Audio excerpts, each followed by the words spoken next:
सुगंधा और उसकी सास कांता के बीच एक अजीब सी जंग रहती थी। ये जंग थी किचन में कौन ज्यादा अच्छा काम करेगा और घर के सदस्यों के दिल जीतेगा। और उनकी इस जंग में हमेशा कुर्बान होते थे उनके दोनों पति। कैसे? आइए देखते हैं इस किचन पॉलिटिक्स की कहानी में। एक दिन किचन में, माँ जी, आज मैं बना रही हूँ मेथी की सब्जी।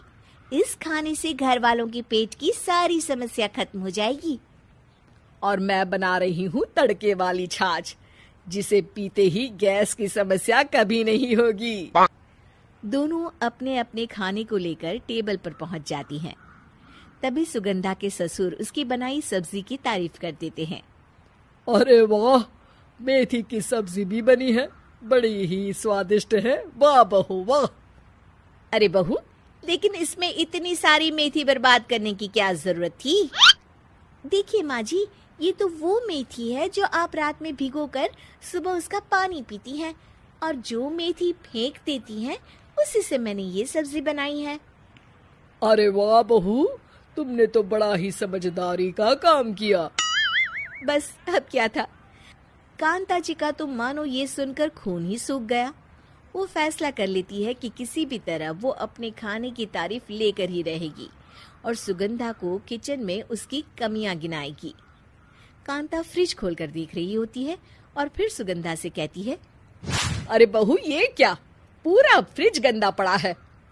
तभी वहाँ सुगंधा का पति आ जाता है। वो सुगंधा को डांट कर कहता है, सुगंधा, तुम्हें कितनी बार कह रखा है कि वायरस फैल रहा है, साफ सफाई का पूरा ख्याल रखना है, लेकिन तुम किचन में इतनी गंदगी रखोगी तो कैसे चलेगा। सुगंधा सास की तरफ देखती है जहाँ वो मुस्कुरा रही होती है। सुगंधा समझ जाती है कि सास ने उससे बदला लेने के लिए ये सब किया है। दोनों रात के खाने की तैयारी में लग जाती हैं। दोनों ना एक दूसरे की तरफ देखती हैं और ना ही एक दूसरे से बातें करती हैं।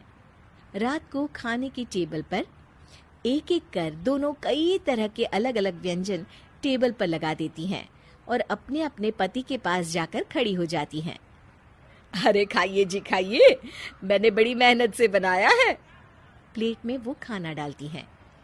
सुगंधा भी दोनों की प्लेट में खाना डालते हुए कहती है, बड़ी ही मेहनत लगी है इस खाने को बनाने में। हाँ, दोनों को ना चाहते हुए भी सारा खाना खाना पड़ता है। कहीं दही तो कहीं मलाई तो कहीं मसाला। और इन सब के बाद दोनों बड़ी ही मुश्किल से अपने कमरे में सोने जाते हैं।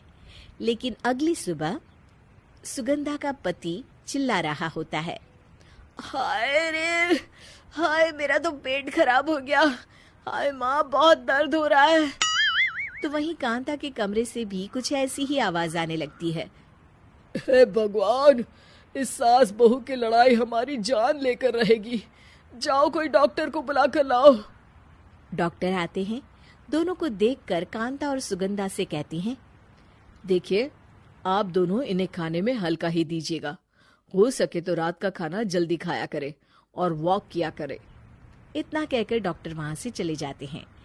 जिसके बाद एक बार फिर से दोनों बहुएं किचन में जाती हैं और खाना बनाने में लग जाती हैं।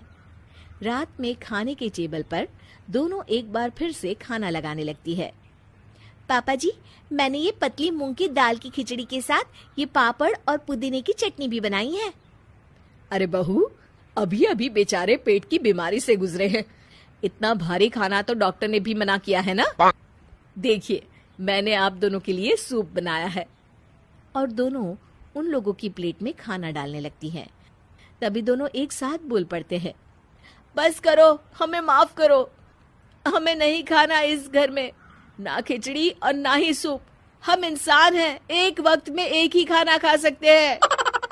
बस करो, हमें माफ करो। हमें नहीं खाना इस घर में, ना खिचड़ी और ना ही सूप।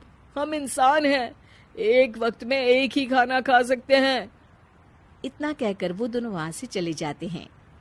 कहानी का अंत।